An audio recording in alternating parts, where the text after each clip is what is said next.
Welcome to the Pearls of Wisdom podcast, where we mix business, law of attraction, spirituality, and well-being with great guests and phenomenal stories. You'll hear hints, tips, and up-to-the-minute information on digital communication from an expert in her field. Pearl has some wonderful individuals in her networks, and she will be interviewing them all at some point in the future. Enjoy your listening.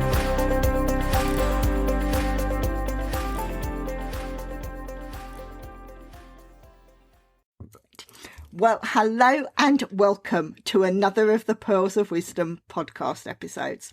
And today we're doing another one of the International Women's Day series. And yes, I know anyone listening to this is going to say, Pearl, it's way past the 8th of March. But International Women's Day, the theme and the organisation last throughout the year. And there is always a time to share a strong, empowering message that's going to help women learn and grow. So today, I've got a lovely, lovely lady. We've tried a few times to get to do this interview, but today is the day, which means it's going to be absolutely perfect. Today, I'm speaking to Sid Femtinos. Now, Sid, welcome. Thank you to the interview. Thank you to the podcast. Thank you for having me. Thank you. It's so wonderful. What I'm going to do before I launch into all the questions, because this started off specifically as a social media post, I'm going back to people's social media profiles, and I've chosen your LinkedIn profile. I'm going to read from that.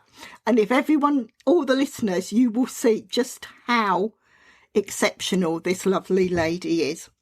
Sid is the founder of the UK Virtual School, HNW Creative Tutor, Education Disruptor, I love that. STEM Award winner, that's even better still. An education consultant. Now that profile is fantastic. You've got so much you could offer. Thank you. And it's been quite a journey as well. So I'm so excited to be sharing it with you. Oh, this is brilliant. And the fact that you're saying that leads me directly in to this first question, this introductory question, which could last the whole interview, just depends how things flow. But Sid, what I'm asking everyone that's doing these International Women's Day interviews, could you share your career path with us, please? So anyone listening, and I say to people if they're listening and they've got maybe young girls in their family or family and friends that you feel will benefit from listening to this episode, please share it with them as well. So Sid, would you share your career path so we can see just how you can empower others and how you've got to where you are now, please? Yeah, brilliant.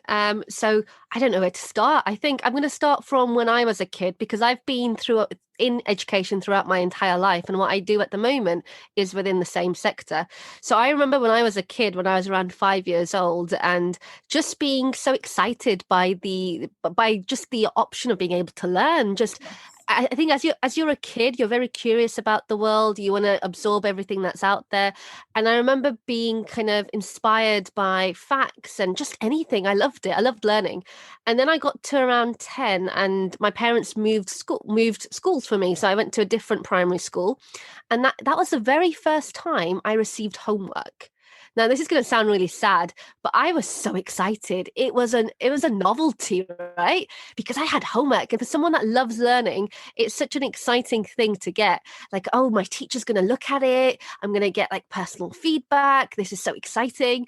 And that very first piece of homework was a science project. And I remember it really clearly. We had to do a project on space.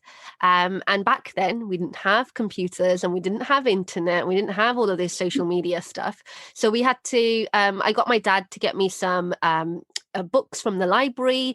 And I remember going through them and creating a lovely project. And then I got first place and I loved it. It was like, that's my first homework and I got first place. But just doing that project kind of got me excited about science. And I think that was the planting seed. I always say to parents that the seeds get planted really young. So inspire your kids when they're still in primary school, get them to look at careers. So I remember that seed got planted when I was 10. And then my parents wanted me to go to the best school possible. And so they put me in for the 11 plus. And again, I was so excited to be learning how to pass the exam. And I was like, oh, this is so, except I couldn't figure out how to do the stuff. And I remember doing the first paper on my own and I got 0 out of 100. And I was like, Mum, I need help. I don't know how to do this. And they got me a tutor.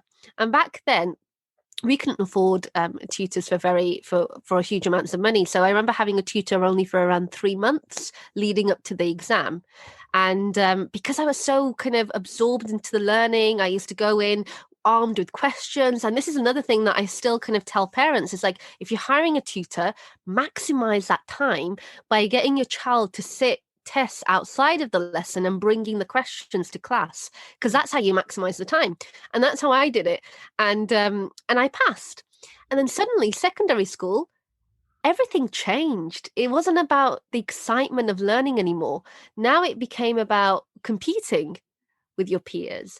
It became about getting that grade and getting that exam mark. And suddenly over the years from year 7 to year 10 and towards GCSE, I got really good at passing tests and exams. Suddenly it wasn't about the learning anymore. It wasn't about the excitement of the learning. It just got to the point where I just got really good at passing the exams. And I sailed through my GCSEs and A levels. And then I got to uni and I ended up doing theoretical physics and applied maths. Oh. I know, which sounds scary. I loved at A level, I did physics, maths, and art and textiles. So I had that creative side and I had the analytical side. And then my art teacher, I fell out with my art teacher. She wanted me to do an art project on death and like darkness. And I was like, no, I want to do something colorful. And because that was my personality. And I was like, I don't want to do something about death. And she marked me down deliberately. She gave me 2 grades lower. And that meant I couldn't continue with art for my second year at A level. And I was really disappointed. So I carried on with physics and maths and textiles. And then when it came to deciding what I wanted to do at uni, I had no idea. Like I was completely clueless. And I thought, well, I enjoy physics and I enjoy art and textiles and the creative side. But if I do something creative at uni, I won't ever be able to go back to maths and physics. It's going to be much harder.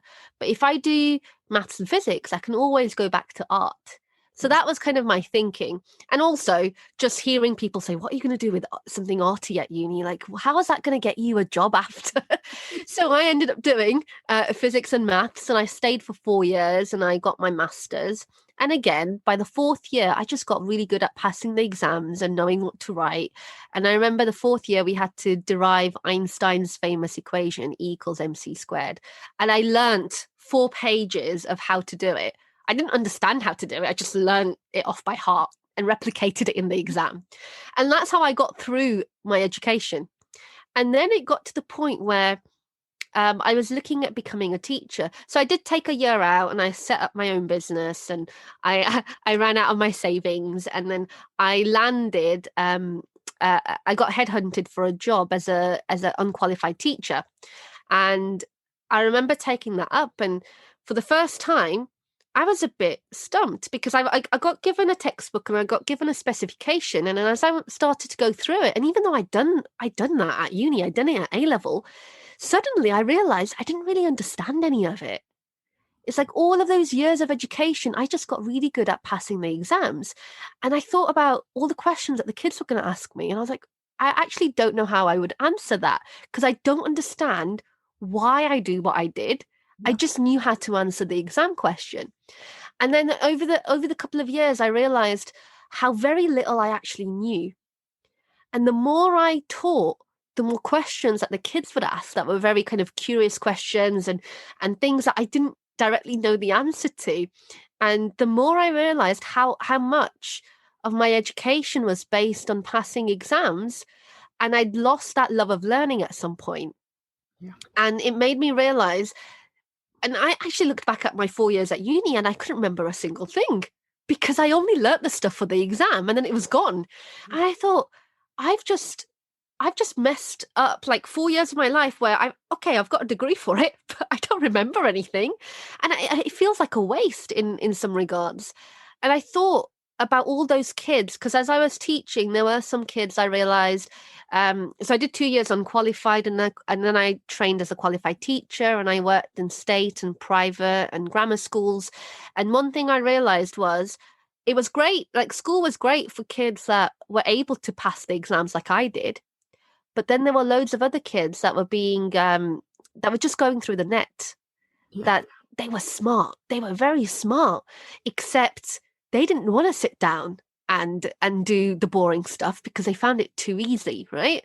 And they didn't want to just sit and just do the bare minimum for the exams. They wanted a little bit more engagement, and they were the ones that were actually really smart, but then were being classed as the troubled kids. Yeah. And the more I saw that, the more I realized that actually I can't stay within the system. It's supporting, it's actually hurting the kids that need the support. Yeah. And I also saw a whole load of discrimination. I remember seeing how a black kid was classed as a troubled kid. And I remember the first lesson I had with him, because I'd been told by other members of staff, he's a troubled kid. Like, don't let him get away with something. Tell him off if he does this. So I became that teacher. And I remember the first time that I told him off, and I kicked him out of the class because he punched another kid. And when I went to speak to him, he wouldn't look at me. He wouldn't answer me, and that made me even more angry. And then there was another teacher who who'd been in the school for like 25, 30 years, and he said to me that actually within the black culture, they won't look at you in the eye. It's a sign of respect. So he actually respects you because he didn't look at you in the eye. And the fact that he didn't answer you is actually a sign of respect. And just that kind of glimpse into, actually, maybe I've got him all wrong. That I'm judging him by my standards, by adult standards, and actually we just don't understand him right now. And I took a different approach where I started to watch and not really tell him off straight away. And I realized the other kids were picking on him. Yeah. And then it was him actually reacting to that the teacher would see, that I was seeing. And suddenly when I started realizing that, the dynamics of the class changed then, because then I wouldn't tell him off. I just make sure that the other kids knew that they couldn't get away with that. And suddenly that relationship with him changed. But in other classes, he was still getting told off and all of this. And I remember one time the head of department came to my class, pulled him out, and yelled at him so loud the entire class heard. And I felt so sorry for him. He'd basically chucked a chair across the room in the class before me. And he wouldn't speak to the teachers of what happened, why he did it. And because of that, he was close to getting excluded or expelled. And he was in tears. And I remember seeing him that lunchtime in the canteen. And I went up to him and I sat next to him and I said to him, how hard has your mom worked to make sure that you get into this school? And because it was a grammar school, and he goes, oh, she's worked really hard. And I said, well, what would happen if you got expelled from here right now? How disappointed would she be? And he looked at me and he said, Miss, they pick on me. And he wasn't talking about the kids. He was talking about the staff. And I felt so upset. Like, how can you?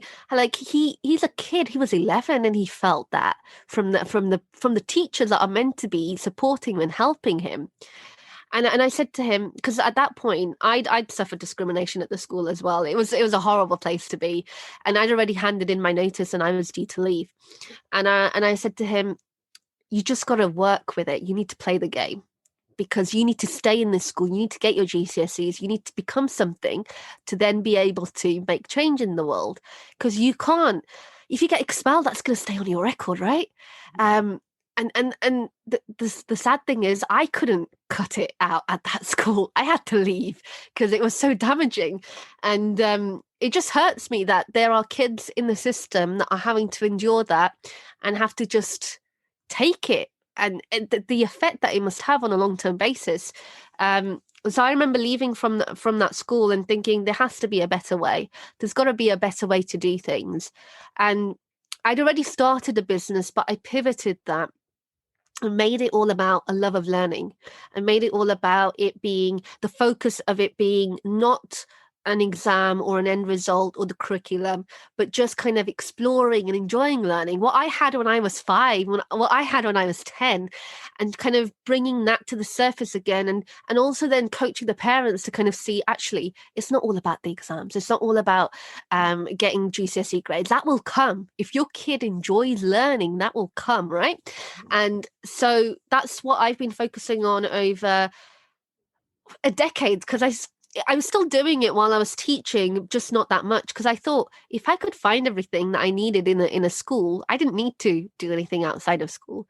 Except every school I worked in had its flaws, and you could see it's part of the system. It's not about the school being able to make changes. A lot of it's inbuilt into the system, and in that it's not about growth mindset, even though they do growth mindset training, which was all about the power of yeah, and taking failure as a learning opportunity and all of that. That's great, except the system is not set up to actually implement that.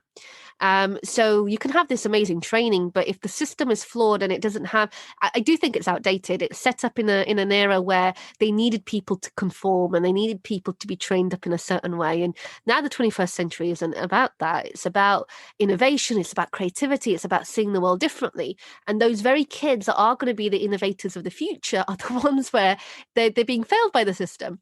So then I thought, well, what can I do? What can I do about this? And that's where Femtinos really became what it is now. It became about inspiring the next generation of STEAM, not just STEM, but STEAM, so art in there as well. And I've done hundreds of workshops, which I've developed, and I hardly ever repeat the same workshop over again because I think there's so much there to learn. So I enjoyed the process of learning new content. And we've done everything from dissections with as young as 5-year-olds. And this is the other thing, dissections aren't even done at secondary level anymore because of health and safety.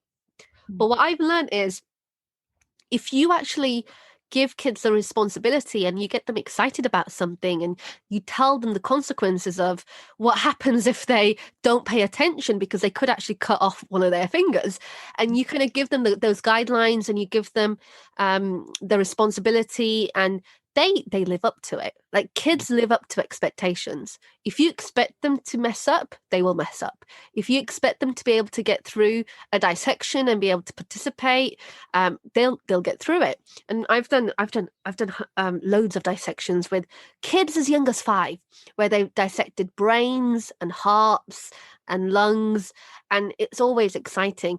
So we always do, we don't go straight into the dissection, but they cover about the organs and things, and they learn about careers and everything, and then they do the dissection. And by that point, they've seen the images, they learnt the content, they know how it functions, and suddenly they're so excited to see all the parts of it in reality. So I found that I've worked with 12,000 kids over the last 10 years. Wow. And it's been exciting. I've worked with so many home educated kids. So these are kids that have been let down by the system. Either they've been bullied or they've got special educational needs, and the schools haven't met their needs.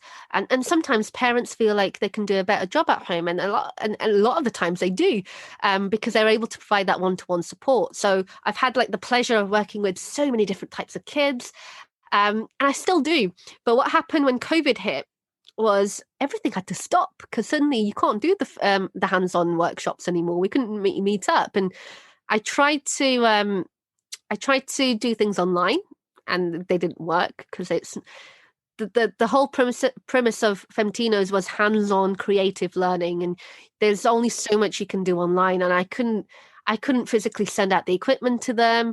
It was just too difficult. So I had to put things to a pause, and I lost my income overnight, basically. And so March 2020 was, that March was actually the 10th, not March, August 2020 was meant to be the 10th anniversary of Femtinos. And so in March we stopped, and we couldn't even have the celebration that year. But it'd been 10 years by that point that I'd been running the business. And we'd worked with so many kids, and suddenly all of that had to stop.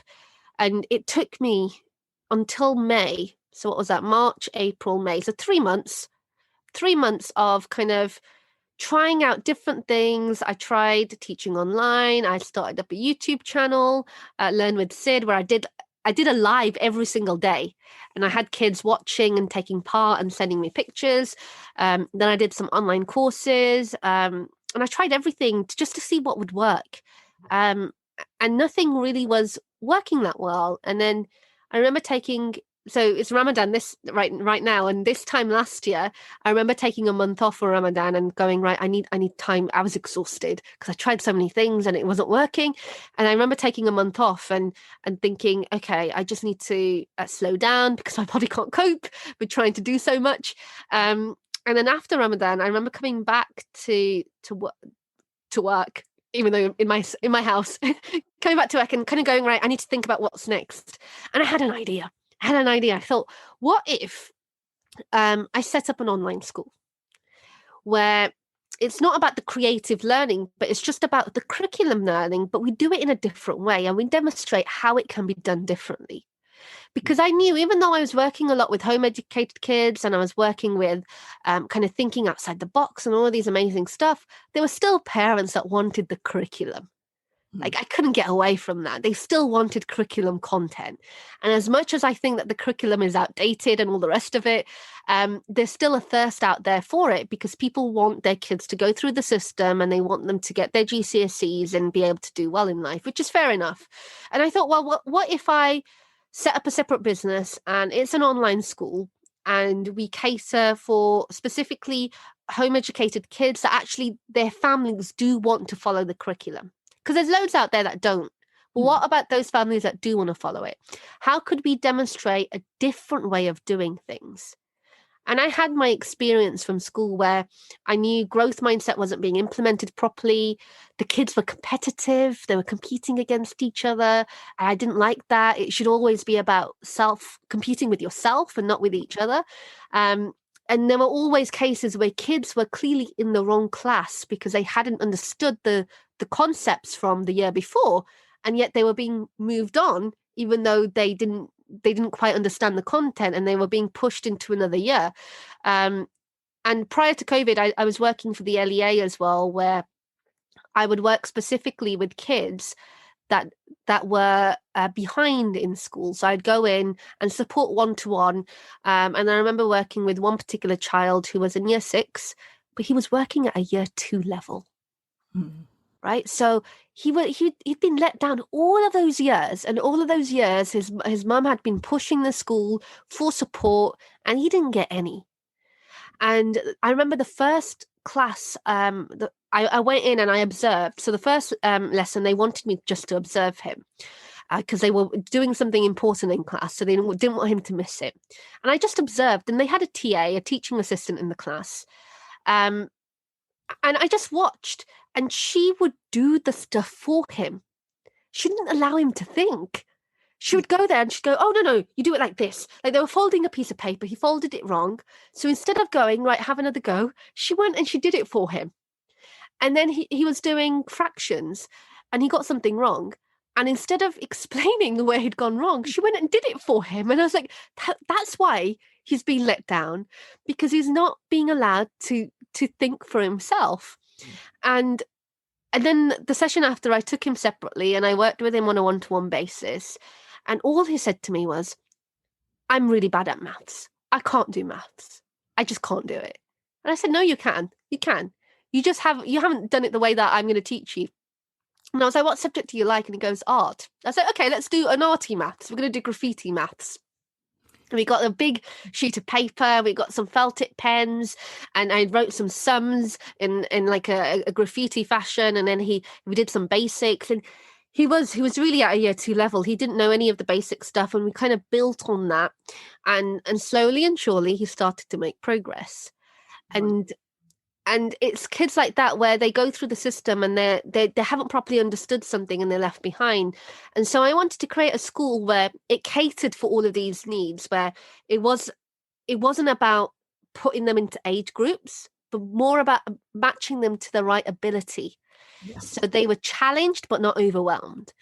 And also to be with to be matched with the right kind of level, not to be kind of competing with each other, not to constantly being marked and assessed, because that's the one thing that kind of makes kids anxious about learning. It's like everything that they do has red pen all over it and it gets marked, right? They don't have the ability to be creative and just be themselves. So it's like, how do I create a school that does all of that? So UK Virtual School was born, and the idea behind that is it's a school for homeschooled home educated kids, and during the pandemic it became also a great online resource for families that were temporary shielding, and well, all schools were closed, weren't they, at one point, so families could opt in, and then we've had like the long-term homeschoolers that have stayed with us, and so at UK Virtual School we only run 3 weeks in a month. We start from the first Monday and we run for 3 weeks. Because I thought, why is school 6 weeks at a time? It's so exhausting. Yep. And like it's so exhausting. Kids are tired. At the end of each term, they have a week where they just watch like movies and change like the what they call the boards on the like displays and things like that, where because they're so exhausted to learn, right? And I was like, well, what if we changed the structure of the school? What if we just had 3 weeks? So I think what I'm doing at UK Virtual School is demonstrating that there's a different way that school could work. So we only do 3-week terms where they always have a week off at the end of the month. We don't mark homework. We don't set tests. We don't assess them. We don't we match them to ability rather than put them in age groups. Yeah. And they all are doing so well. And we also don't we also if we've got kids that are special educational needs, we will adapt to their needs rather than, this is the other thing that I saw at school, that special educational needs were an add-on. Yeah. Like the class teacher would cater for like the average kid, and they'd be like, oh, okay, and we need to do something for the special educational need kid, right? And they'd be like an add-on, they'd be an afterthought. And I don't think that's the way it should be. It should be catered for the kid that's got the special needs, and then everyone else can adapt easily, right? And that's how we've kind of built the school from that basis. And so I've been running that at the moment, and I think there's loads of, when you go throughout life, you'll find that there's gaps, there's things that aren't working, and people like to moan, and I used to moan, of course, yeah, have a moan about it, have a rant about it, but also then make a change. Like, what can you do to implement that change? And so what I've kind of done is, all the businesses that I've worked in have always been about, I've seen something not working, and then I've gone right, I can demonstrate how it should be, right? I can complain about it, but I can also demonstrate how I think it should be. And then that's the one thing, people complain, but then they don't have a solution. I'm like, well, okay, I'm not going to be one of those people. I'm going to show people that there's a solution. So that's kind of what I'm doing with UK Virtual School and what I did with Femtinos. And then the other thing that I also noticed was that there wasn't support for educators. As in, when I started 10 years ago, setting up my business, because Femtino started 10 years ago, and back then there wasn't a support structure. There wasn't any kind of support for educational businesses. There's generic business support, but education is a very niche industry, and things are done slightly differently. And I found that what worked, or what even works and generally in the business world, didn't sit ethically well with me.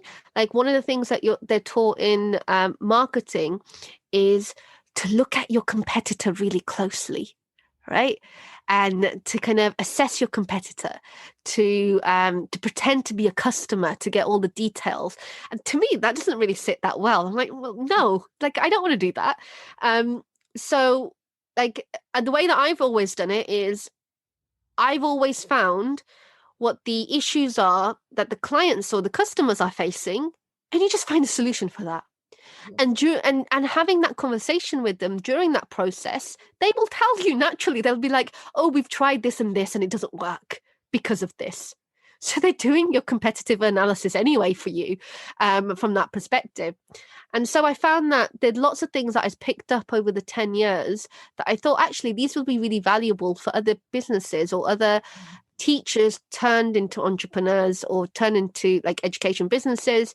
So during COVID, I also set up a support network for educators. So it's called UK Educators Community. And that has become a really kind of go-to place for other educators that have got questions, but I also run like training workshops and support and offer like a coaching service for people that are setting up or have set up but need direction. Because I've grown UK Virtual School within 6 months. So we started in June, and by January, February, we had a team of 18 staff. Wonderful. So it's grown really quickly. And I've had challenges. Like I've had to do a lot of reading around leadership training. And I was like, I don't know how to be a leader. And how do I manage people? I find it so much easier to manage kids. And suddenly you have adults and they have their baggages and they've got all of these issues. And I'm like, oh, this is so much more hard work. So I've had to do a lot of reading and kind of personal development from my end. But I thought it'd be great to have a community where we had other educators support each other.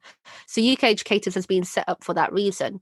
And then more recently, I've had an idea. I was like, I've actually been shielding and been isolated since 13th of March 2020. I've not seen no one. Because prior to that, I used to see about 100 people a week. And I decided that on the 2nd of March, before lockdown happened, that I was going to stop my workshops. And this is the other thing. People wait for everyone else to do things. And I'm not like that. I'm like, I'm going to be a trailblazer. I'm going to do things that I feel is right and take people with me. So on the 2nd of March, I decided it wasn't safe to continue my workshops because I had a workshop that day, and we were doing about fossil fuels. And the kids were dressed up in miners' gear. They had the jackets and the hard hats, and they had like a helmet with a light on. And we'd created a mine underneath a table. We'd covered it with a black cloth, and we'd put little pieces of rock in there, which they had to dig up, and they had to find pieces of coal. So they were doing this activity to find out how miners' conditions were and how coal is mined. And one of the kids, he found like his piece of coal and he was licking it. He was only 6. And I was like, oh, there's a virus going around. I can't have them licking stuff. It's like, you can't control kids from doing that. Like you can't minimize the risk of COVID by getting kids to wash their hands, because they'll still be touching, they'll be licking, they'll be doing everything, right? So I thought, okay, this isn't safe. I can't continue doing this. And I'm in Birmingham, and at that point, COVID hadn't reached Birmingham officially. I kind of guessed it was here, but there was no record of it being in Birmingham. And I thought a lot of the families I work with, they live in cross-generational households and multi-generational households. And I was like, if anyone got ill because of me, because they've been in my session, I don't think I could forgive myself. So I made the decision that there weren't going to be any more workshops. People had paid up until like the beginning of April. And so what I did instead was I created boxes of materials and I hand delivered them home.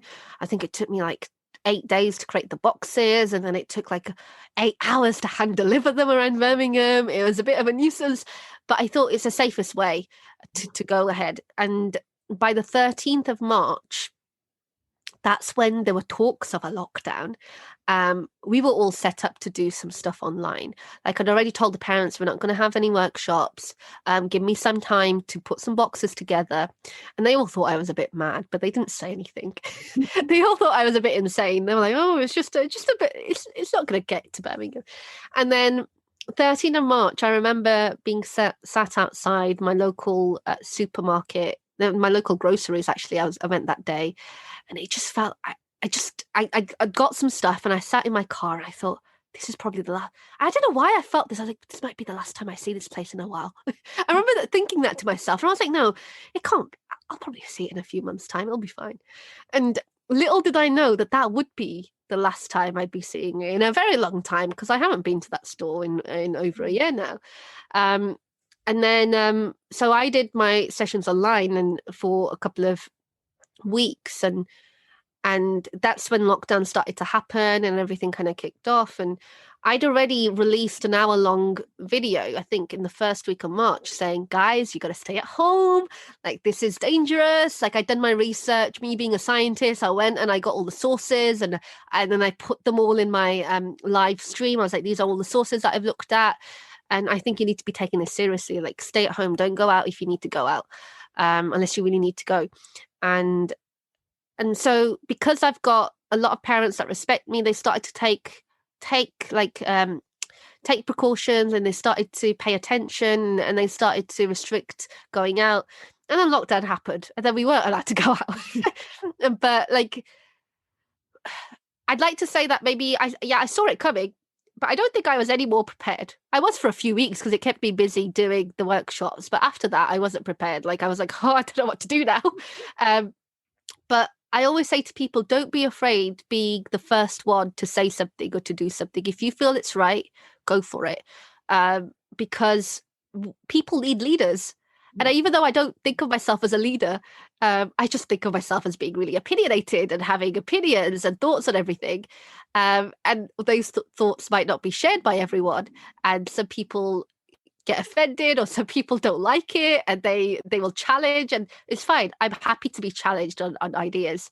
But one thing I realized is that you got to not be afraid to stand up for what you believe. And if you believe that something is wrong or something isn't right, then stand up for it, and then actually demonstrate why it isn't, and put things in place to show how there's an alternative. And I have kept to the fact that I think me being inside is reducing COVID, because I am one less person that's spreading it. And I can't be, this is the other thing, like, do as I say, but not as I do, is the way that a lot of political leaders lead. And I think we need leaders that actually do as they say, do as I do, because I've stuck to what I've said, which is don't go outside, don't spread it. Because the last thing I wanted to do was me telling everyone else not to spread it, but then me going out and then and actually, being a hypocritical. So I've stuck with ordering online. I've not actually gone out at all, and I've demonstrated that actually it's possible. You can do it. It's possible. It's really possible. And this is what I think I'm all about. It's just demonstrating that there are other ways to do things, and when there are other ways, that actually, instead of just suggesting them, actually demonstrating to other people, like, if I can do it, you guys can do it too. So I'm all about that. So it's been, I started counting the days I was at home at one point, and I remember getting to day 180, and I kept a diary on Facebook, on my social media account, saying day 180, and this is what I'm doing today.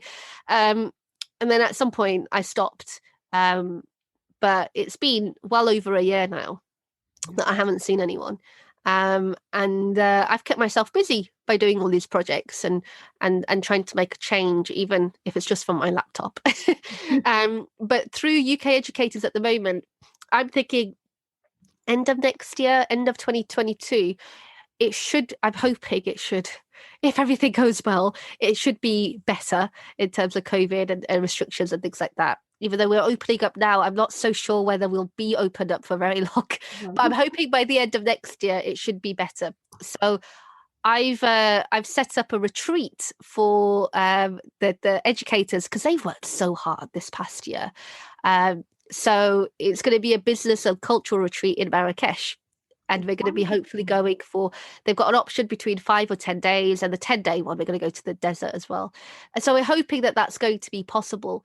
And one of my kind of long-term vision, and I think I've always been in education, but I've gone in and out and done lots of different things. But and I only just realized this since January this year, that my vision is to impact the world through education. But also I want to go to rural places all around the world and do what I do in the UK there. So actually do workshops and do teacher training and to support educators that are wanting to set up initiatives and do all of that kind of stuff. So to stay true to my vision, part of the UK Educators Retreat, we're going to spend a day in the Atlas Mountains. and all the educators are going to be teaching a lesson in an Amazigh school in the village, where they will then, part of the fee of the retreat is going to be it's going to, like, 5% we're contributing to the village school as well. So we're kind of giving back to the community. And I'm really strong, like, I strongly believe education can change lives. Like, if it's done right, it can change lives. It can give people so much. And I think a lot of charity is done where we think giving money is enough. We need to give skills. We need to give people the ability to go and fend for themselves, and to set up initiatives and set up things that they can do. And that's what I'm really passionate in doing. So I've only just found my calling in January this year. I was like, this is what I want to do. This is what I want to do. And so now everything's kind of coming into place. I feel like everything that I'm working towards at UK Virtual School, also at some point we want to travel. Even though we're an online school, we want to do residential trips for the kids where they are going to different countries and learning about the cultures. Because one major thing, I feel like I'm talking so much. One major thing that is missing, that I feel is missing from the education system, is the ability to understand that Britain is an accumulation of cultures from all over the world, and kind of science from all over the world, and technology from all over the world, and the maths and everything that we do is actually not British. It's actually from all over the world. But when we teach primary science, what do? We teach about Einstein, we teach about Newton, we teach about all of these white European male scientists, and it paints an illusion that actually we've accomplished everything that we have in Britain because of these white people, white men predominantly. Like, women are not recognized. The contributions from other places in the world, especially from Arabia, where it was so central to science, that the Middle East was central to science, that's not recognized. There's no recognition from any African scientists. And only until fairly recently, when I was doing some workshops, I think 2 years ago, I was working with a library. We were doing a whole project around 60 years since the space mission. And the librarian asked me, she goes, "Are there any Black scientists?" And I was just stumped. I was like, I don't know. And I felt so embarrassed that I couldn't actually mention any. And then I started doing some research, and Africa is full of some amazing scientists. Its history is rich in science development, yet we don't hear about it. When we think of Africa, what do we think of? We think of this poor nation. We think of kids that are malnourished. We think of people needing money, and we just chuck our money towards them. Actually, they are rich in an education and in science that we don't recognize. And I think it's about expectations again, right? We don't expect Africa to be this wealthy nation, so we kind of paint this image, and it's like an endless cycle. And I think what we need to start doing is actually recognizing that the world has contributed so much to what we currently do in our education system. And until the school system starts to implement all of these amazing inventions from all over the world, we're not going to appreciate the contributions. The kids are not going to recognize. There's always going to be this foreign or other, and this is British and this is the other. Actually, it's all merged together in such a way that we don't even understand. Like, I remember teaching algebra in one of my workshops, and because we ran our own workshops, we didn't have to follow a curriculum. I was like, let's look at the history of algebra. Before we start actually looking at algebra, let's look at the history of algebra. And I remember doing the research and just being just astonished at how little I knew about this. And I've got a master's in maths, and I did not know the history of algebra. Like, it started off during the Babylonian times, and you can have a look at like their kind of cave drawings where they're working out Pythagoras theorem, and they've got all of these letters, and it's so amazing. And then there was contribution through in India by Brahma Gupta. He contributed to algebra. Then there was contributions by Diophantus from Greek and from Greece, and he also did a lot of work around algebra. Then Al-Khwarizmi from Arabia, from the Middle East. I think he was from Iraq, and I think he was from Iraq or from Persia, from somewhere in the Middle East, and he actually coined it. He called it al-Jabr in Arabic, which then got translated to algebra in English, right? So all of these contributions, they're from every like part of the world, and yet we don't think of algebra as a worldwide contributed like theory. We think of it as being a very European thing, and it's not. And I think as soon as we start to recognize the achievements and the input that has been a global development, I think kids would start to see the world in a completely different light. And part of what I'm trying to do at UK Virtual School, like this year, has all been about the core subjects. From September, we're introducing something called worldviews. And again, this is me finding that there's a gap in the schooling system currently. And one of like the downsides from like RS is great, but I think it could be majorly improved. Like they only touch on the 5 major religions, right? And one of the things that I always found really confusing is like Britain has got a whole history in paganism, and we never learn a single thing about it. Yeah. Like as an adult, I know nothing. I know nothing about paganism. And like, why? Like it's the root of like the whole of the British culture. Like why don't we know anything about it? And there's like so many hundreds of religions and beliefs and faiths out there that we never hear about. We only hear about the top 5. And I think that's really unfair. I'm like, well, what about everything else? Like the beauty comes in finding out something that it's so niche and so like untold. So part of what Worldviews is going to be about is that we're going to study one particular country a month and really delve deep. Not just look at the surface, but look at like the belief systems, look at the history. So it's going to be a combination of RS and geography and history and cultural studies, and maybe a bit of language as well, depending on where we're looking at. Because I think there's so much that the kids can learn from that experience. And then being in an online school, we could probably find an educator in that part of the world to kind of teach us culture from their perspective of how it is living there. And then if we've got a residential trip and we link it to that particular country, it just puts things into a completely different dimension. So I think that's what's missing at the moment in the education system. It's that love of curiosity of what's out there in the world, and actually realizing that we are who we are because it's a combination of everything. Like the Britain is not isolated, and we might be isolated in terms of our island, but we've taken contributions from everywhere. So I'm really excited by that, and just the thought of learning all of those things kind of excites me. So that's kind of been my journey. It's been all about kind of rekindling that sense of curiosity, and then being a problem solver, finding issues and kind of going, right, this is how I see how I can solve it, and actually demonstrating to others that it is a solvable problem. I'm not just complaining for the sake of complaining. You can solve it. And one of the other issues that I haven't had a chance to work on, and I really feel passionately about, touching on this as well, girls in STEM, girls and ethnic minorities in STEM. I think there's a big disparity between how many females go into the STEM field.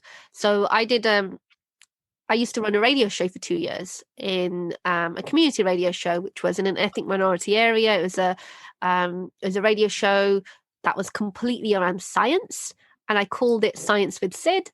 I don't do it anymore, but I did it for 2 years. And the whole purpose of that was to encourage and drive more girls to go, well, anyone really. But so I didn't gear it towards girls, but hopefully me being as a role model for science would have encouraged other girls to go into it. But I loved that. I interviewed around 100 different guests from all over the world. I remember interviewing a planetary scientist from California. She was working at the California Institute of Technology, and her research was on Jupiter, like around Jupiter's moons. And we did an online conference call with her, and then the kids were asking questions. They called in and they asked questions, and then my workshops worked really well alongside that, because whatever I was delivering in my workshops, I would talk about it on my radio show, and I'd talk about the excitement of how I love this learning opportunity and how I want to share it with them. And then I'd get the kids to come on. And it was a great experience for them as well, because they got the opportunity to share their knowledge with the world as well and talk about their learning. So yeah, I loved that. And that was kind of my way of giving back to the community. I did it voluntary for 2 years and I loved it. It was amazing. So I think there's lots of places where if you find that there's something wrong or there's something lacking, you could find a solution to it and then go and create that solution. But the one thing that I haven't done yet that I really want to work on is around diversity and inclusion, and actually tackling the institutional racism that exists in a lot of places, because I feel it on a day-to-day basis. I felt it when I was in school, and the thing is, I made up so many excuses to say no, it can't be that. Like, it has to be something else. I'm too new to the school. I'm too inexperienced. Like, I made up excuses, and then you realize when it was a year later, and I wasn't new to the school, and there was a new trainee, and I made a suggestion to the head of department, and he dismissed it. And then I mentioned my suggestion to the trainee, who was new. She made the suggestion to the head of department, and he said, "Oh wow, that's a brilliant idea. Same idea." Right? And he implemented it straight away. And I'm like, hang on a second. What's the difference between me and her? And the only difference was that I was brown and she was white. That I was wearing a hijab and she wasn't. And it was like, well, is that the only issue here? And I remember when I finally handed in my notice, it came after a period of 2 weeks where they ignored me completely. My department wasn't talking to me. They ignored me. Like, the adults, they completely ignored me for 2 weeks. And then I developed a really bad back pain to the point where I was teaching and it just hit me and I couldn't move. And I had to go to I sat down for ages and I was like, I can't even teach this class now. I had to go to the staff room and I had to say to them, I'm physically in so much pain right now. Someone needs to go and cover my class. And that was the first time they spoke to me and they said, "Shall we call an ambulance?" I was like, "No, I just need to rest. I just need to." And I stayed in that seat for 5 hours because I was in so much pain. That 2 weeks of, well, it was actually a year and a half of stress that had accumulated was now surfacing as a back pain. Yeah. And I realized that this is it. I need to hand in my notice. Like, I need to leave. I need to get out of this place. It was making me ill. All right. And that was the same school that kid said to me that he was being picked on. So it was a horrendous place. And one thing I realized, that when I was doing my teacher training, I was in the best teacher training provider in the whole of the UK. And they did a session on diversity and inclusion.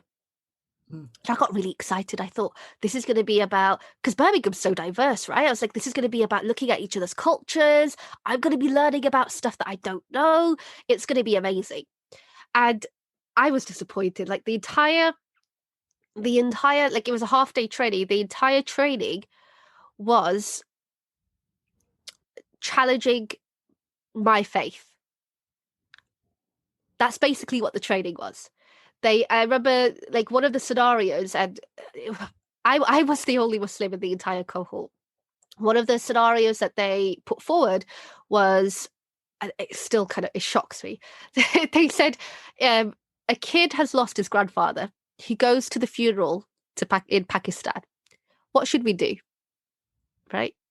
And, like, one of the suggestions, which was like the training provider, like the ladies at the front, they nodded in approval. One of the suggestions was, we should contact Prevent because he might be going for terrorist training. And then there was another situation where it was a scenario where there's a Muslim girl in a school and she refuses to shake hands with a male teacher. What should we do? And one of the trainees put her hand up and she said, well, if she doesn't want to be British, she should go back from where she comes from. And the two ladies at the front, they nodded in approval. And I was just so shocked. I was like, this is the best training provider in the whole of the UK, and this is what they are teaching. And I was so frozen that I couldn't even challenge. I didn't know what to say or what to do, or because everyone was in agreement. I was like, what is happening here? And I remember going back and I was angry, I was upset, and I wrote a whole email, like a lengthy email around what the issues were and what in the training that day. And And the response was, oh, we're sorry that we should have been a bit more sensitive to the fact that there were 2 women, white women, leading the session. And I said, that's not the issue here. The issue is the content. It doesn't matter who's leading it. It's the content of the session that I have an issue with. And because I kept pushing, they said, oh, we'll make up for it by doing another session. And they did the session 6 months later as an optional after school, where half the people that needed to be in that session did not attend. And that was their solution. Oh, and the school that I worked in, that I had the issues with, was linked to that training provider. So it's no kind of surprise that I had issues in that school, because all of those teachers have been through that same training at some point. So, and I remember when I was having issues in that school, I went back to that training provider and I said, I'm having these issues. I need your help. Right? There was a cry out for help. And her response was, not every school is suited for every person. That was her response. And she goes, if you're so passionate, you should go up to government level and make changes. That was her solution. And I look back and I think, that is not the way that you support someone that's crying out for help. That is not the way. So, like, one of the things that I do want to do is to do diversity and inclusion training to show that there's a different way, an approach to take. So that's one thing that I've not accomplished, because I feel like maybe I'm not strong enough to do it yet. But I do remember someone pushed me, because I remember sharing this story with someone, and he pushed me to actually put something together. And he goes, this was before COVID, and then COVID hit, and then it didn't materialize. But he goes, your voice needs to be heard in schools. So I think you should put a program together, and we could, I could promote it in schools for you. So I did put like a 1-page plan together. And I thought, let me contact my old training provider, because I'll feel that sense of empowerment that I've gone back to them. And so I contacted her, we arranged a call, and it was the same lady that said that stuff to me. So I spoke to her and I said to her, well, I've got this training that I want to do. It'd be great if I could do it at the training. And I knew she wasn't going to agree, but I thought, let me just put it across to her. And she goes, oh yeah, I'll have a look at it. And we spoke for a little while, and she goes, I'm sorry that your experience here wasn't that great, and blah, blah, blah. But then I followed up in an email, and I was like, here's the material. And she goes, yes, I'll have a look at it, and I wish you all the best for the future, which kind of meant that she wasn't going to pursue it, right? But it's that kind of, you hit a wall in the places that really need people to go in and make changes. You can't, because they are not willing to listen. And I remember when I handed in my notice, it came after I'd copied in my deputy head, and I'd said to him, I'm having issues in the department. Can we have a meeting where you are present and we try and solve this? And he said, you need to have a meeting directly with your head of department. He refused to be there. And then when I had the meeting happened with my head of department, he yelled at me. He said, we do things the way we do here, and if you don't like it, tough. That was his conversation with me. And I remember leaving from there in tears and going, like, I can't stay here any longer. And then after that, they had like a period of 2 weeks of ignoring me, and then I got the back pains, and I handed in my notice. But the deputy head when I handed in my notice, he reached out to me, and he said, would you like to have a conversation with me about why you're leaving? And at first I said no. I was like, what's the point? Like, what's the point? Like, he's not going to listen. He had a chance to be there at the meeting, and he chose not to. So then I thought, leading up to the weeks came by, and I was really close to leaving. I thought, actually, let me just air what I need to air before I go. Yeah. Because then it's going to hang over me. So I arranged to see him. I think it was a day or two before I actually physically left, because you have to give them a 3-month notice, like a term's notice. So I went to see him, and I sat in his office, and I said to him, if I was a white woman, I would not be having half the issues that I am. And his reaction, he laughed at my face. And he said, our school's very diverse. And I said, oh, yeah, the student body is, but you can talk down to the students. You can't talk down to another member of staff that's on your level. Yeah. And he just wouldn't, like, the people aren't willing to even listen. They're not even willing to listen. And I think that's part of the issue. Part of the issue is recognizing that we all have, and I say this to people, I don't like using the word racist and racism around it because I don't think it solves anything. It makes people really defensive. The word that I tend to say is we all have unconscious biases. Everyone does. Every single person does. And if you to deny it, you're just lying to yourself. Like, I have them, you have them, everyone does.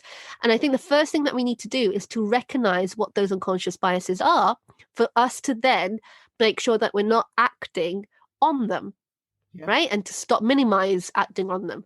So I think having it work that way round doesn't make people defensive as much, but people are still willing to like listen. And a lot of people are not willing to listen. They're not willing to see that there's things wrong with the way that they do things. Like what my head of department said, he said, we do things the way that we do them and we've always done them this way. Well, I think that kind of shows you that there's, he always used to say to me as well, if kids are having fun in your class, then you're not teaching them properly. I used to make my classes fun, right? So it's a very old school, very kind of traditional way of teaching. And he goes, well, you're not teaching properly if they're having fun. Because I used to do project work and get them excited about stuff. And especially with the younger kids, like if you make it boring, I don't know. So there's just a lot wrong with the system and the way it's set up, and the fact that there's no support structure in place when there are issues. Like, I felt so alone. I felt like there was no one. I felt like I was the issue. I didn't even know what was going on at the time, and it wasn't until, and what gave me like the confidence to actually say that to my head of department, no, to my deputy head, was the fact that another member of staff came to me and said to me, I can see what's happening. He recognized it. He said, I can see what's happening. And this was before I handed in my notice. He goes, they've already written your job description. They were there to drive me out. They were deliberately trying to drive me out. And that's what the sad thing is. I think I was hired as a token minority because I ticked the boxes. They needed someone that ticked the box. Then they realized that I wasn't going to keep my mouth shut and get on with it, that I was going to challenge them on things. And they didn't like that. Then they wanted me out. And this is part of the issue with having a quota to hire. And lots of places do. They want to hire ethnic minorities because they want to show that they're diverse. But they don't want them to speak out. They don't want to. And there's a really, like, I think it's on YouTube, or is it on TikTok? There's like a little clip taking like a mick at this, where a guy's going in for an interview and he's ethnic minority, he's Asian, and they're saying, oh, well, we want to hire you because you tick the boxes for us, and we want you to appear in the photographs and to just walk around so our clients can see that you're like a ethnic minority, right? And he goes, so you don't want me to actually do any of the work around here? And they're like, oh, no, you leave that to the white guys. Right? So there's a video taking a joke at it. And that's basically how it feels sometimes, because you're made to feel that you're not good enough. I was made to feel like my voice wasn't good enough. I wasn't good enough in the decisions I was making or the opinions that I had. That even, like, I'm pretty sure the kids picked up on it as well, like the way that the other staff were treating, because the kids treated me horrendously in that particular school. They picked up on it.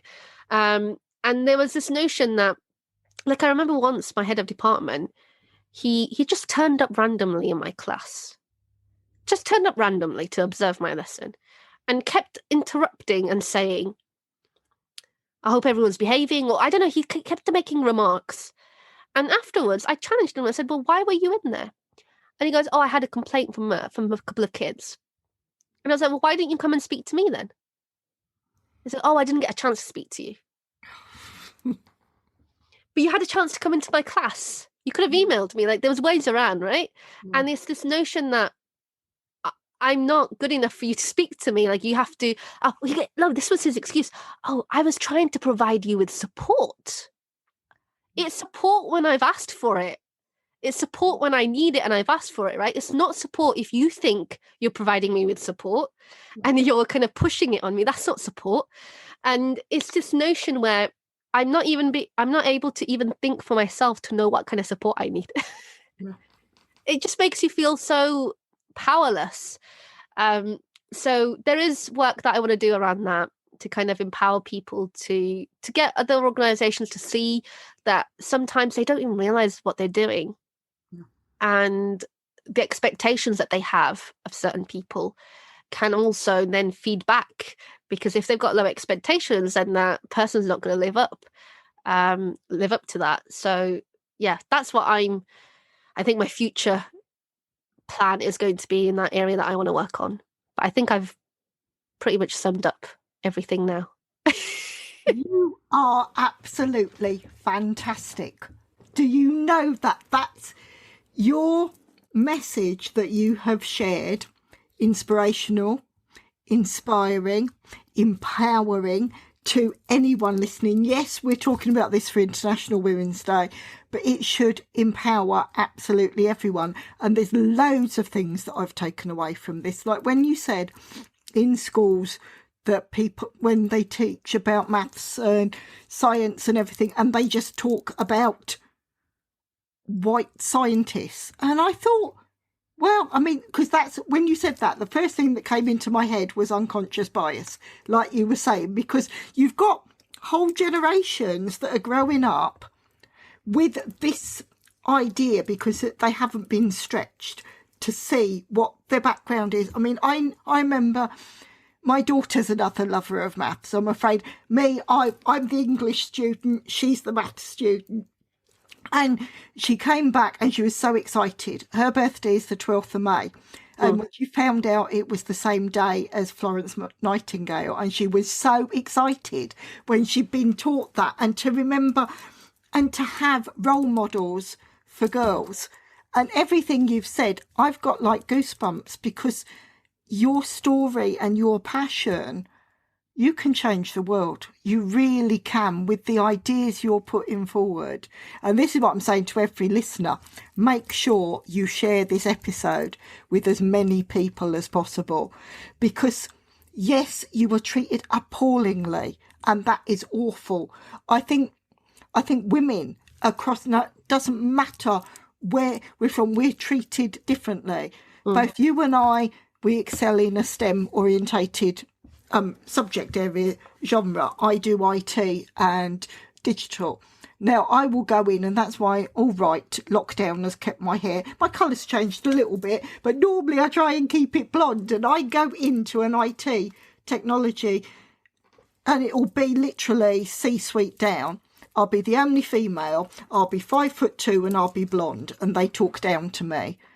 And I absolutely love wiping the floor with them, because I know what they're talking about. Like everything you've shared, the potential, yes, if I can help to promote it and get it as high as possible, I want everyone to realise, especially where we're talking about unconscious bias now, the work you've put forward, that should be rolled out at schools. It should be taught to the teachers. You should be trained the teachers first.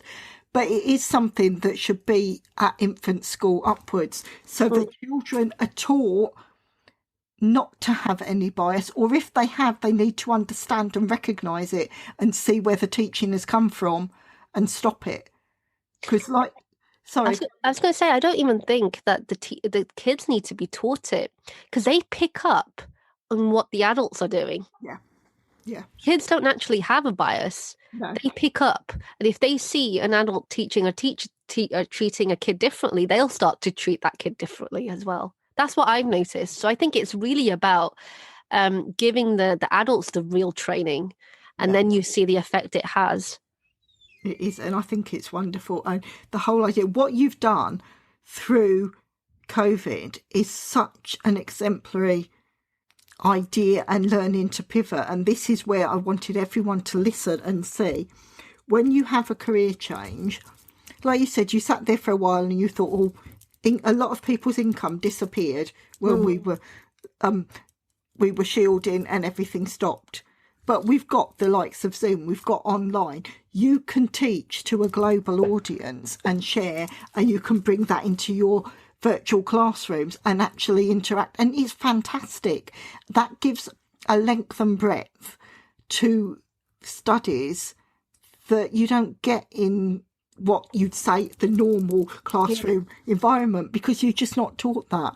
And like you say, people, if it's either left or right brain, whichever it is, you're taught specifically to one side. And if you don't fit that mould, people actually pigeonhole you. I mean, my son, he was put on special needs. He was on the autistic spectrum, never quite got statemented, got right the way to level 4. And I used to go in and help him. And because I was helping him, and they saw that I knew how to interact with maybe children that have found things a bit harder and harder I'd end up with all of them, and they'd all talk to me, and it was just wonderful. And all it was is, like you said, no one gave them the chance. Yeah. No one listened to them. No one shared. And you just think, but why these people, 9 times out of 10, like I said, their intellect is through the roof, but because they're not taught in the right way, it's not picked up. And everything you've said, I'm blown away. It's wonderful. This has been a fantastic interview, everything you've shared. And I know we talked before you came on, but definitely I'm going to ask so all the listeners can hear, will you come back and be a regular guest, Sid? Because your message is absolutely phenomenal. It really is. I mean, you've inspired me no end, and I think anyone listening, and to see, and I wish you'd been my teacher. The stuff you shared and everything, you just make it all fun. And like you say, and when you said you were told off almost for making class teaching fun, that's how people learn. If it's regimental and it's drummed into you, it's not going to stick. You need to have those wonderful memories that when you do come to the exam, you can think, oh, yes, I can remember when we were taught that, and you can see the interaction, and that's how you answer the exam questions. Because like you say, when you were taught to answer questions, you didn't necessarily understand the rudiments of it, but making it fun means that people they might go home and say, well, Miss, what can I do next? What can I research more? I love that. And that's how you get society to grow and learn and change the ideals that have been put in place for so many years that need to change. Like I do one-to-one tutoring at the moment, and the way I don't plan the sessions anymore, because I go in and I say to the kid, what do you feel like doing today? Yeah. Right. And what do you feel like doing? And one of them, and I talk about this 7-year-old a lot, because he's so exciting to work with, because he's 7, he's on the spectrum, he comes up with the most amazing questions, and he helps me grow. And like one of the questions, like he said, can we talk about goldfish? One of the sessions he came out with, right? And I was like, goldfish? Why goldfish? He goes, oh, because I'm thinking of getting a pet goldfish. And then we decided to do the research together, and I found out so many amazing facts about goldfish. Like, they don't have eyelids. They sleep with their eyes open. They have like this surface where the scales change color if they don't get enough sunlight. They go white. And it's like all of these things. I was like, I've got a new appreciation of goldfish now. And it is lovely to actually find that, and to know that people want to have that much information, because then the goldfish will be looked after properly. Yeah. How many people, like we've seen in COVID, where they've brought animals, they've brought pets, and they haven't looked into how to look after them or anything. And then, like you said, I mean, I completely agree. I think it's going to be 2022 or longer that before things change. Yeah. So where we are now is likely to become the new norm in a lot of places. But it's taught us, like you, I haven't been out. I'm type 2 diabetic. I haven't been out since March of last year. And I've been very, very careful. And I remember going out for a walk, and I think it was earlier this year. It was nice February when we had the nice weather. And I was traumatised because it's supposed to be nice in the fresh air. People don't social distance. It scared the living daylights out of me. I kept my mask on, even when I was walking, when it's supposed to be okay outside. That was it. I went back to using the treadmill in the garage because I was not going to risk. And like you say, you don't know what you're carrying. And if you're going and mixing with other people, how unfair is that? Yeah. It is, and it's being aware of others' needs, which is what you've said throughout the whole of this interview. And so many people don't think like that. They just think about me, and they don't have the compassion to actually consider anyone else. And I think one thing that I've learned throughout COVID is there's two, like, people have naturally spread into two areas, haven't they? Those that actually care about others and those that don't. And it's helped me to kind of filter out people that I just don't need connections with anymore. It's been a good filtering process, I think, for a lot of people. It's surfaced a lot of things, I think, for a lot of people, and they've prioritized what they think is good for them now. So one thing that I do think to be true is you need to know what your values are. And to stick very close to them, and to make sure that whoever you work with and whoever you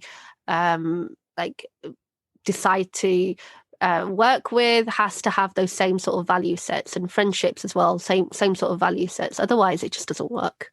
Yeah, exactly. It's understanding what's going on in other people's lives. When you said about the religions, and you actually hit home how little people are taught and to understand. And sometimes, because I'll be mortified and I'm thinking, and I will research and see, right, what's happening at what time, so that, you know, if you're working in a group, say you're working in a project, and like you said about Ramadan, if you've got someone that's fasting, you need to be aware of that and be considerate, because if people are fasting and it's for a specific reason, and suddenly someone brings a load of donuts in or something, and you think, well, come on, just be fair. Think, and also towards the end of the day, your concentration. I mean, I know what I'm like if I try and do my keto fasting. I mean, do you find your concentration gets better or worse, or is it something that you almost attune to? I'm not a foodie person as it is, so I find after I've eaten food, like, your blood all goes to your digestive system. So from a scientific perspective, when you've eaten food, the blood goes to your digestive system because it's working on digesting your food. So that's when you feel a bit kind of sleepy, and you feel like, so after I've eaten, don't try and talk to me then, or don't try and get me to do any work. It's not going to happen. And so I think for me, I've got a clearer head when I'm not eating. Because your blood is all in your head, it's not using any other part of your body, right?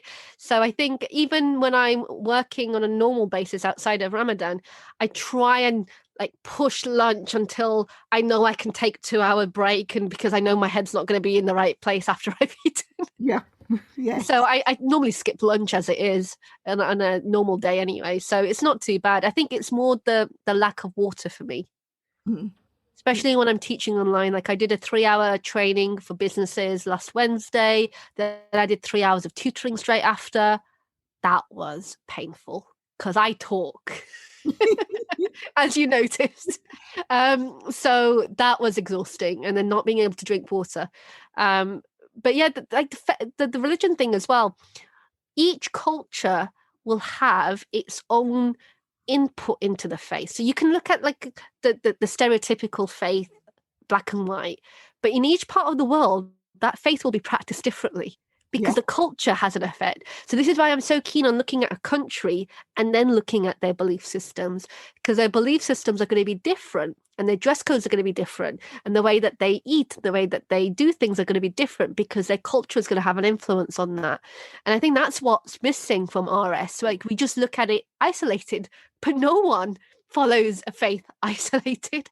They are a product of their society and their culture and where they've grown up. So I think that's majorly missing from our education system at the moment. But I'm so hopeful that the next generation is going to be a lot different than what we've currently got. I think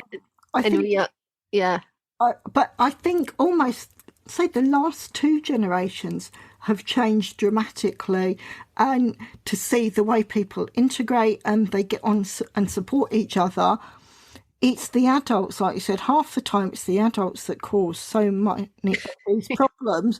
And like I said, if we're taught as a child the different information, because I sit there and cringe sometimes when Brits go on holiday and they don't even try and learn another language. And I am so embarrassed, because what does that make people look like abroad? What do they think of us if we're going out there? It's awful.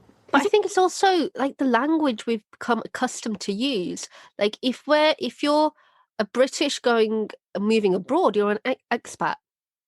If it's any other any other nationality, you're an immigrant. And it's that difference in language. And also, like, because I'm Asian and I am British, I'm British Asian. I will never be classed as English. Right? It's a weird way that we use language. And I think the way that language has evolved, there's always been a separation of, this is what we're trying to be and this is the other. Like there's a separation between the two. So I think, I don't know, I find language really interesting, because I remember going to a meeting once, and they go around and they ask you where everyone's from, and I said, yeah, I'm English. And they were like, no, you're not.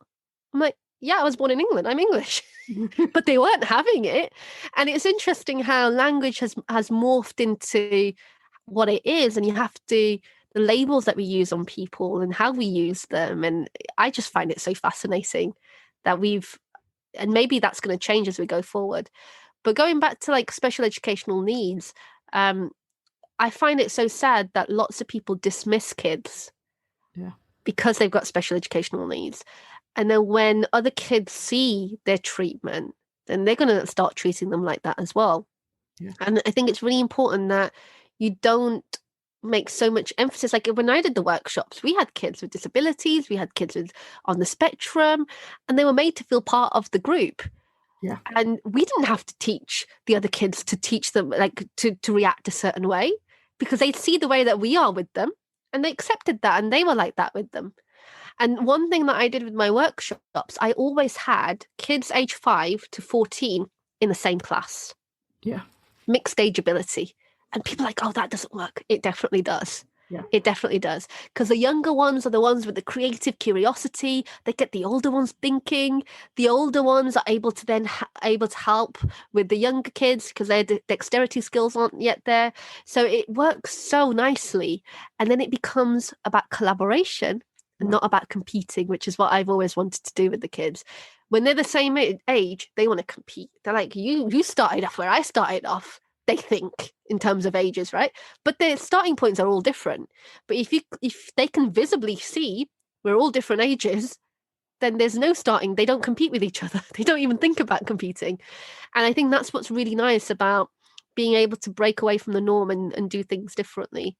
And I think it's 5 or 6 years ago, I attended a public speaking course for adults, and it completely changed my life. And this is something that I suggest people to do. Like if there's a skill that makes you scared, and you've never ever done it, like do it, because it's going to change you. Because I remember going to that and being so terrified, and once I did it, it gave me the confidence to then go and do the radio. And then I also had an interview on TV, which I would never have done had I not been doing the radio, or had I not been to that public speaking. But it also made me think, like I was completely opposite as a kid. I was I'm an introvert by nature. You wouldn't think that, right? People think you're so confident.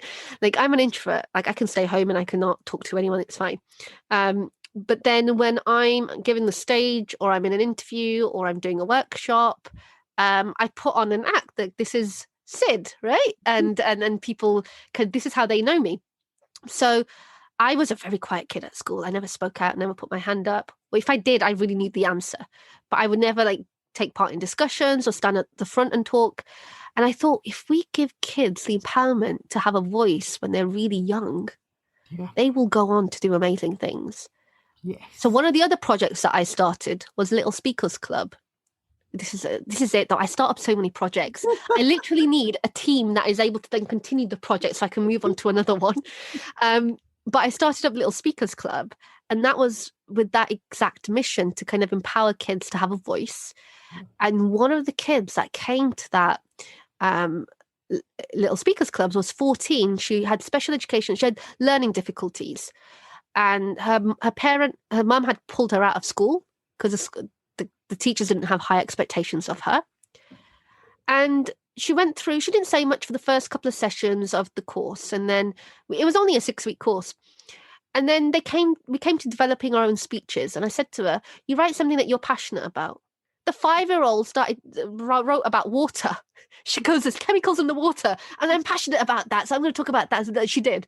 And then one of the other boys, he was 6, he wrote about sweeps and how even numbers are not great for kids. Like, these were the kids' ideas. The 14-year-old, the one with the learning difficulties, she said she wanted to talk about discrimination.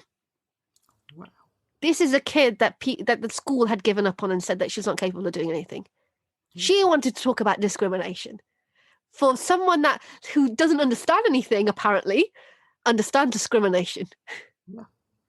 And she talked about how no one should be judged by how they are, but the colour of their skin. She wore a headscarf as well, if they wear a headscarf. And she did that speech in front of 100 people. Yeah. And this is someone that the school had given up on. Oh, she had this voice. You are so empowering. They are just phenomenal. And like you say, I love this. I love your entrepreneurial spirit as well. You and I are very similar, because I'll think of an idea and I'll run with it and then I'll go with something else. So I see many, many conversations that you and I are going to have. I really do. Yeah, we could probably do a podcast on each of the different businesses, right? And really delve deep into it. It's wonderful. But also, anyone listening, you're giving this to the children as well. So we've got children growing up that are interested in wanting to learn and pivot and grow and see. Whereas we've probably had maybe the last generation seem to think that the way to get on is to go on to reality TV or marry a footballer. And I know people are probably going to be really angry at me saying that, but it is, you've got so many people that think that they're not supposed to go out and have a career. They're supposed to marry someone with money, or literally do this whole reality thing, which is why so many people use social media in the wrong way. And that's another of my pet hates, where the people that they can't even have a meal without sharing it on social media. And what does that do to people's ideas and their dreams? Because I've said this a few times now, when people share a meal, everyone thinks they're phenomenal. You don't see all the bits, the 3 before that they put in the bin because it didn't work and stuff. Yes. And what does this do to the children? That they get bullied if they don't get enough likes. I do social media as part of my work, but it doesn't matter what the numbers are. If you connect with the one right person that needs to hear your message, that's what's important. Having loads of likes means absolutely nothing, because most people go along and press the like button and don't even read what's written. And that's me getting on my high horse as well. This is one thing that I say to parents that are considering homeschooling, because they see all of these Instagram posts of these perfectly done classrooms at home and resources and the photos, and then go, that's not homeschool. I can't do anything like that. And I'm like, you do realize that the kids are probably screaming in the background, and then it's been like photoshopped and it's been put in a certain place. You're getting 1 second glimpse of what reality is really like, right? And that's not what homeschooling looks like at all. Kids are messy. Kids get stuff everywhere. And that's not what a reality, a real home looks like. And social media gives a false impression to a lot of people of how things are. And I think one way that I've used social media is my profile is open. People can go and read everything on there. And I'm very open. If I'm having a really bad month, they will hear about it. I'll talk about it and I'll share. And I had a really bad year in 2019 where I was working with the wrong people. A lot of people let me down. People heard about it on social media.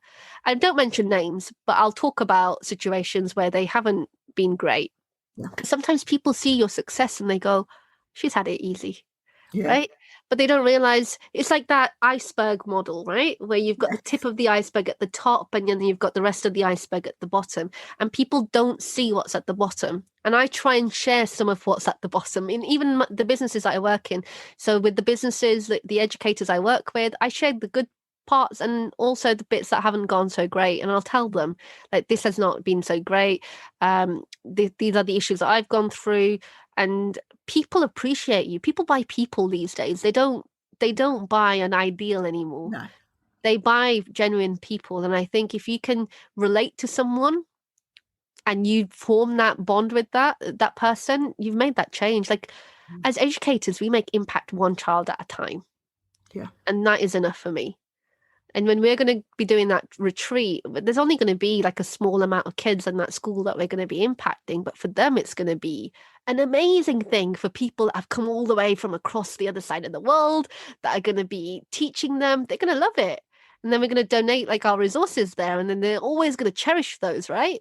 And it's that impact that you make to that one person that I think has that big influence. Like I'd rather go deep with one person than touch the surface with loads.